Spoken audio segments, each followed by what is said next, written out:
Buenas noches, soy la doctora Jimena Aguilar y hoy hablaremos de shock o insuficiencia circulatoria. Este tipo de síndrome tiene una alta mortalidad. Es necesaria la rápida identificación para dar comienzo a un tratamiento intensivo y oportuno. Este tipo de síndrome es muy frecuente en las unidades de terapia intensiva. Cuando hablamos de shock circulatorio, estamos hablando de aparato cardiovascular y es importante recordar los elementos y funciones de este aparato. La función básica del aparato cardiovascular es la perfusión de los tejidos y el aporte de oxígeno y nutrientes a estos. La perfusión depende de la capacidad del corazón para impulsar la sangre, de la presencia de un sistema vascular indemne, de una cantidad suficiente de sangre en este sistema vascular y de la capacidad de los tejidos para utilizar y extraer el oxígeno y nutrientes que les transporta la sangre. De esta manera, el shock circulatorio es la incapacidad de este sistema cardiovascular para aportar una adecuada irrigación hacia los tejidos y órganos periféricos. Por tanto, conlleva a una situación de hipoperfusión y lesión celular. Conceptualizamos shock circulatorio e indicamos que el shock es un síndrome grave, derivado del fracaso del sistema cardiovascular para satisfacer las necesidades mínimas de perfusión y oxigenación, lo que conduce a una situación de hipoxia tisular y acidosis láctica. En esta imagen esquematizamos el efecto de la hemorragia sobre el volumen minuto cardíaco y sobre la presión arterial, e indica que alrededor de la pérdida del 10% del volumen sanguíneo total no genera cambios a nivel del volumen minuto cardíaco ni de la presión arterial.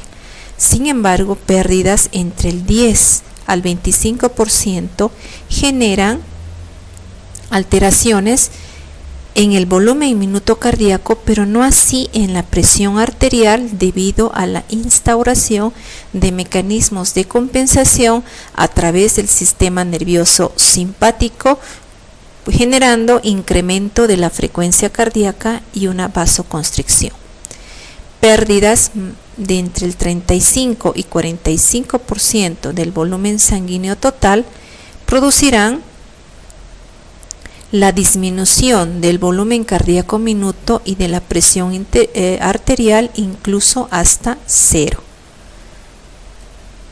El evento final definitivo en el shock circulatorio es la lesión a nivel celular. Entonces, esa lesión a nivel celular se da por un inadecuado aporte de oxígeno y nutrientes hacia las células. Esto conlleva a una producción insuficiente de ATP. El ATP es fundamental para realizar las funciones celulares. Entonces, recordamos que la fuente energética celular de ATP se produce o se realiza a través de una vía metabólica que es la encargada de oxidar la glucosa, con la finalidad obviamente de obtener energía. Esta vía es la vía glucolítica. En condiciones aerobias, el producto dominante es el piruvato, con la generación de 36 moléculas de ATP. Cuando disminuye el aporte de oxígeno, como es el caso del shock, el producto glucolítico dominante es el lactato, con la generación de 2 moléculas de ATP, insuficiente para la realización de todas las funciones celulares. Cuando hablamos del colapso del sistema cardiovascular, identificamos diversas causas y diversos mecanismos de producción. Tenemos que la hemorragia, las quemaduras, los vómitos, las pérdidas por diarrea, pérdidas en tercer espacio, pueden generar una disminución de la volemia. Si este es el caso, originará un shock hipovolémico. También el neumotórax, la embolia pulmonar, el mixoma cardíaco, el taponamiento y los aneurismas disecantes podrían generar obstrucción en el aparato cardiovascular y dar origen a un shock que se denomina obstructivo. Los desmayos, el shock neurogénico, anafiláctico y séptico generan dilataciones en el sistema vascular con redistribución hemática. A este tipo de shock se denomina shock distributivo. El infarto de miocardio, valvulopatías agudas, la insuficiencia cardíaca congestiva, las arritmias generan alteración en la capacidad de bomba del corazón y podrían generar un tipo de shock que se denomina shock cardiogénico. En esta imagen vemos los tipos de shock circulatorio. Aquí tenemos el shock cardiogénico, el shock hipovolémico, el shock obstructivo y el shock distributivo que posteriormente individualizaremos. El prototipo de estudio del shock es el shock hipovolémico. Es muy interesante este tipo de shock porque indica que puede ser producido por diferentes causas. Por ejemplo, tenemos las pérdidas externas de sangre total, como en el caso de las hemorragias. Hemorragias digestivas altas, hemorragias digestivas bajas, pérdidas a nivel de vía respiratoria.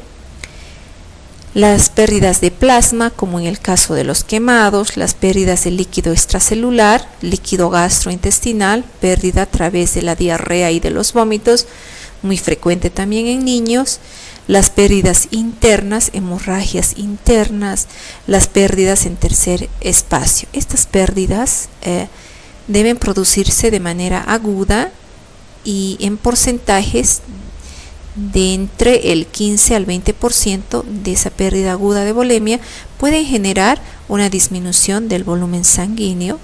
Esto llevará a un llenado inadecuado de ese compartimiento vascular. Esto obviamente a una disminución de la perfusión tisular. Hay una situación de hipoperfusión. Esa hipoperfusión generará a nivel celular alteraciones en relación al aporte de energía, con una predominancia de la vía glucolítica anaerobia, con la producción del ácido láctico que generará depresión cardíaca, disminución de la respuesta vascular periférica a las catecolaminas, y esto puede llevar al desenlace fatal del paciente, con la instauración del coma y posteriormente la muerte. Ante esta situación se instauran mecanismos de compensación, y uno de los mecanismos de compensación que inicialmente hablamos justamente es del sistema nervioso simpático a través de la liberación de catecolaminas. Este sistema nervioso simpático genera un aumento de la frecuencia cardíaca y también un aumento de la vasoconstricción, con la finalidad de mantener la volemia normal, que ya explicamos anteriormente. Aquí tenemos un esquema en el cual se activa el sistema nervioso simpático y la médula suprarrenal, generando incremento de la frecuencia cardíaca, taquipnea, incremento de la contractilidad cardíaca. Por otra parte, se establece también otro mecanismo de compensación a través de la reabsorción de líquido de los espacios intersticiales hacia el vascular. Aquí interviene el sistema renina-angiotensina-aldosterona para la reabsorción renal de sal y con ello agua. También la secreción de la antidiurética, que genera por una parte la retención de agua y también vasoconstricción arterial y venosa a nivel periférico. No se olviden también que el sistema renina-angiotensina-aldosterona también genera vasoconstricción. La instauración también de un mecanismo de la SET, esto con la finalidad de mantener el volumen cardíaco minuto y de la presión arterial.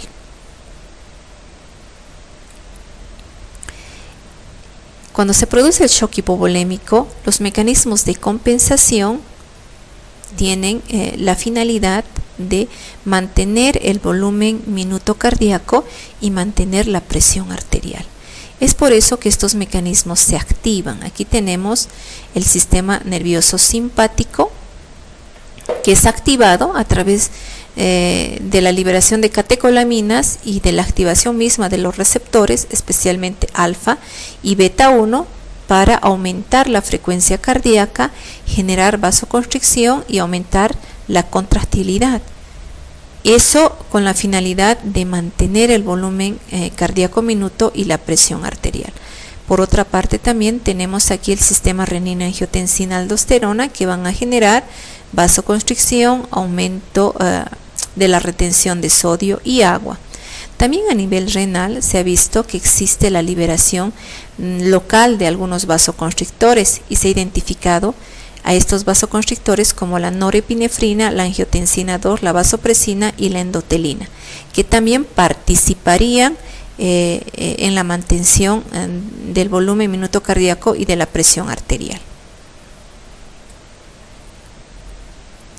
Aquí tenemos otro esquema muy interesante, porque las lesiones de ese vire del metabolismo aerobio al metabolismo anaerobio característico del shock genera incremento del ácido láctico y disminución en la producción de energía, disminución de producción de ATP.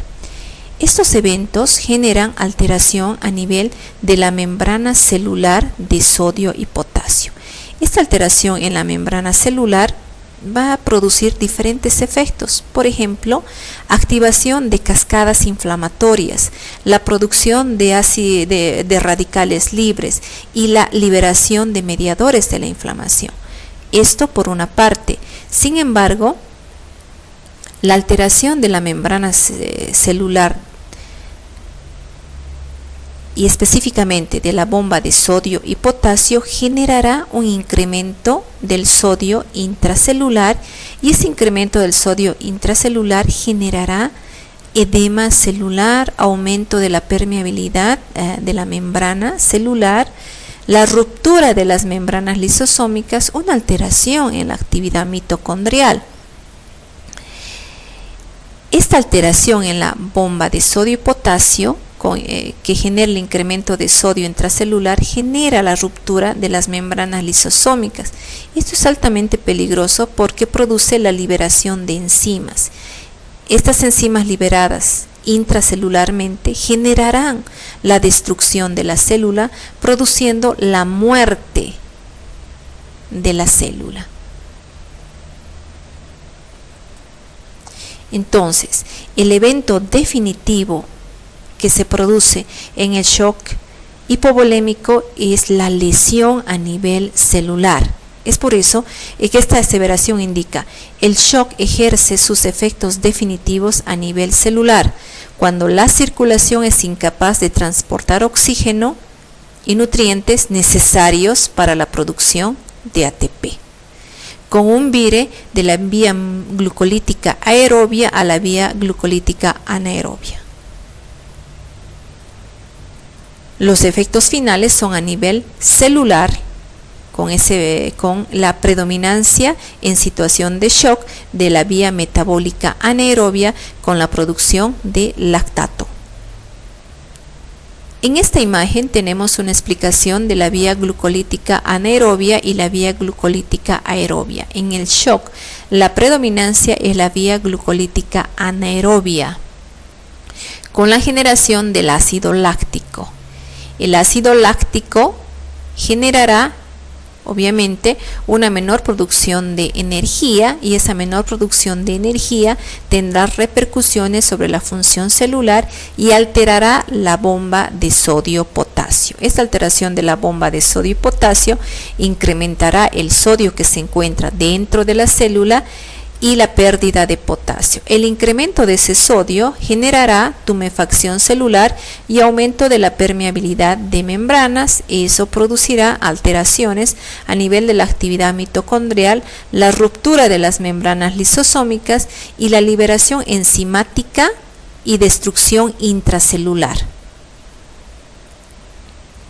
lo que producirá obviamente la destrucción celular.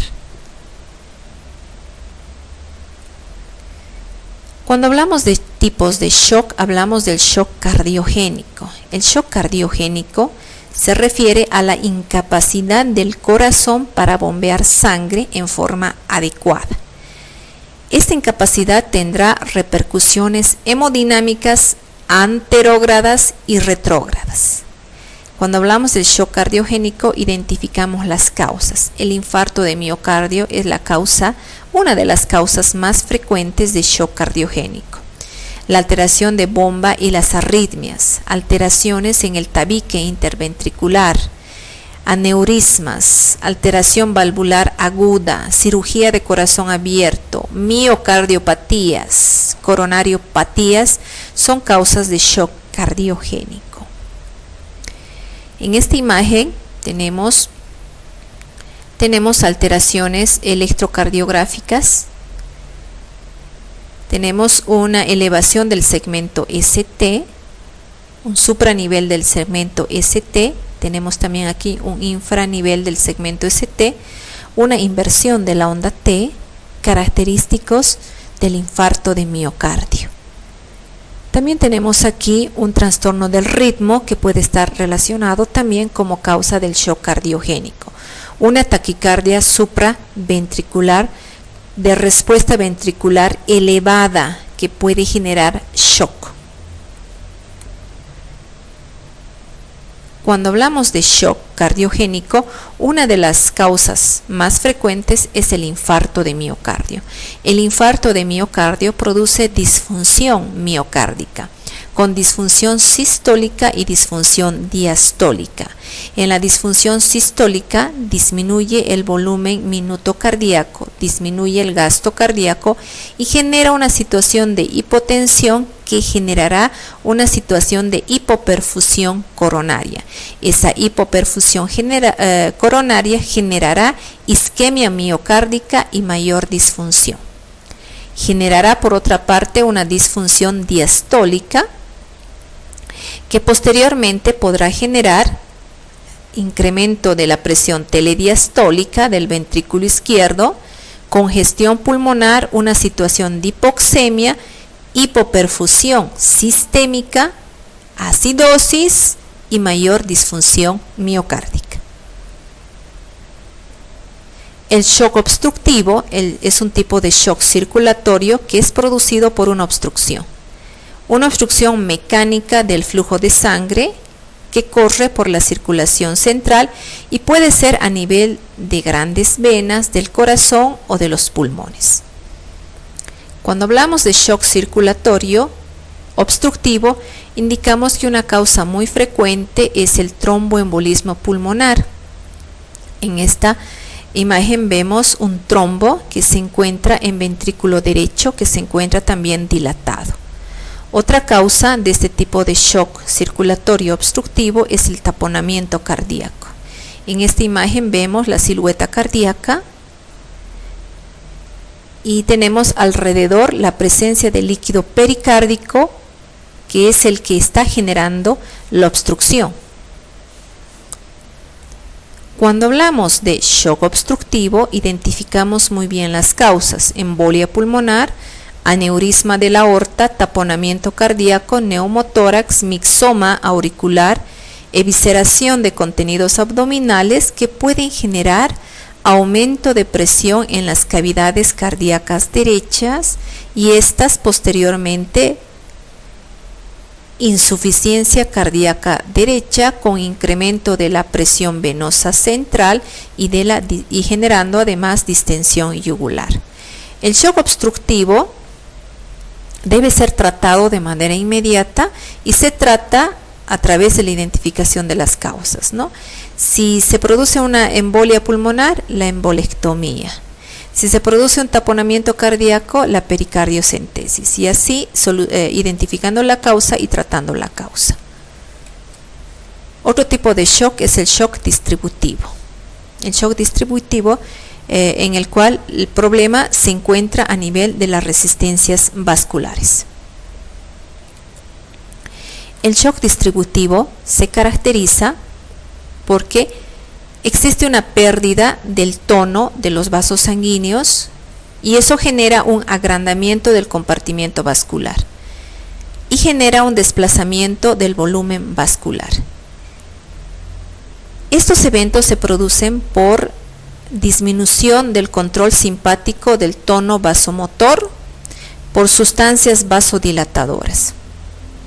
En el shock distributivo, característicamente se tiene una expansión del compartimiento vascular. Eso va a llevar a una volemia insuficiente y obviamente a una disminución del retorno venoso y obviamente a una disminución del volumen minuto cardíaco. Cuando hablamos de shock distributivo, identificamos a otros tipos de shock que comparten el patrón circulatorio, que son el shock neurogénico, el anafiláctico y el séptico. Continuando, hablamos del shock neurogénico, que comparte el patrón circulatorio. El shock neurogénico está producido por lesiones cerebrales, sustancias depresoras, anestesia general, hipoxia, hipoglucemia, anestesia espinal, lesión medular espinal, que causan defectos del centro vasomotor del tronco encefálico, defecto en la producción de impulsos eferentes del control vascular, lo que genera disminución del control simpático vasomotor y lo que producirá una disminución del volumen minuto cardíaco.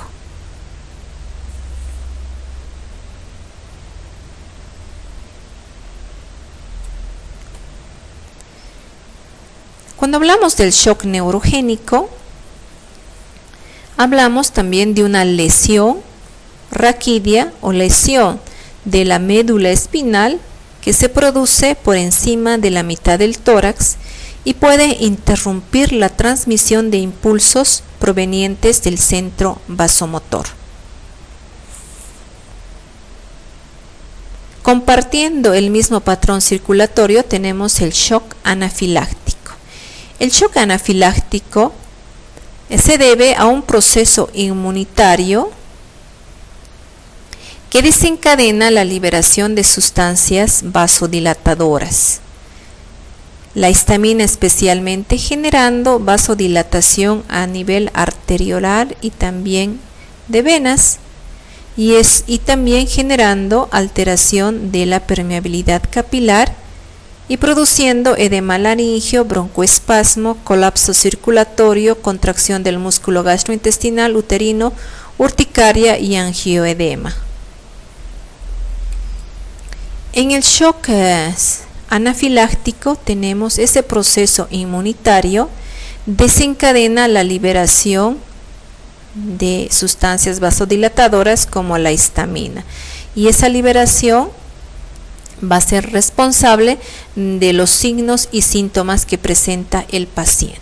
Otro tipo de shock que comparte el patrón circulatorio es el shock séptico. Este tipo de shock tiene un 40% de mortalidad y se asocia a factores predisponentes como inmunodeficiencia, pacientes que han sido sometidos a procedimientos invasivos, pacientes que tienen infecciones por microorganismos resistentes y pacientes que se encuentran en los extremos de la vida, por ejemplo, paciente anciano. En el shock séptico se involucran una serie de gérmenes, especialmente gérmenes gram negativos, pero también gram positivos, hongos y otros.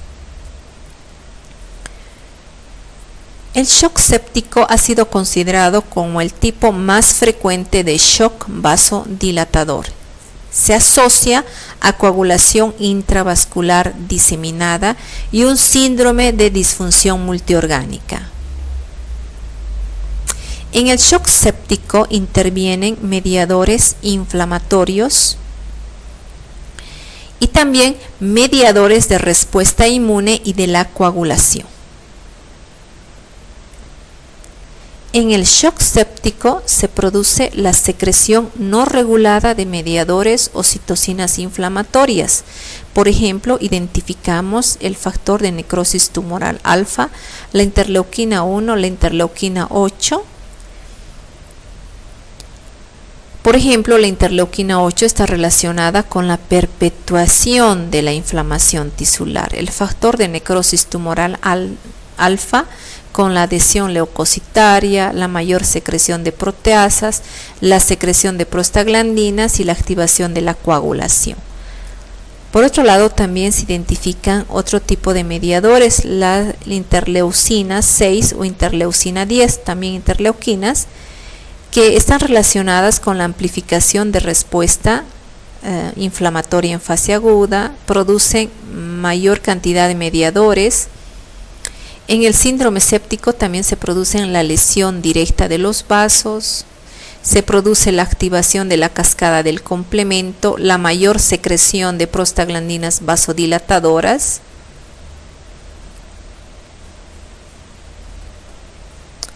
El shock conlleva complicaciones, como por ejemplo el síndrome de dificultad respiratoria aguda, la insuficiencia renal aguda, la ulceración gastrointestinal, la coagulación intravascular diseminada y el síndrome de disfunción orgánica múltiple.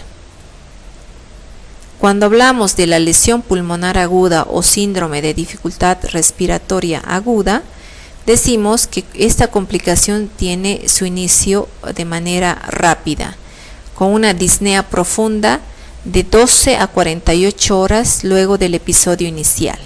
Entonces el paciente ingresa en una hipoxemia profunda que no responde a la administración de oxígeno.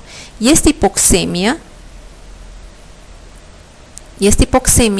se debe o es resultado de una difusión de gases sanguíneos alterada y un desequilibrio en la ventilación y perfusión. Esta hipoxemia se ha asociado con un engrosamiento de las membranas alveolares. Cuando hablamos del síndrome de dificultad respiratoria y estas membranas alveolares engrosadas, existen diferentes teorías. Una de ellas se relaciona con la activación y acumulación de neutrófilos en los vasos pulmonares. Esta activación estuviera mediada por citocinas y generarían lesión endotelial.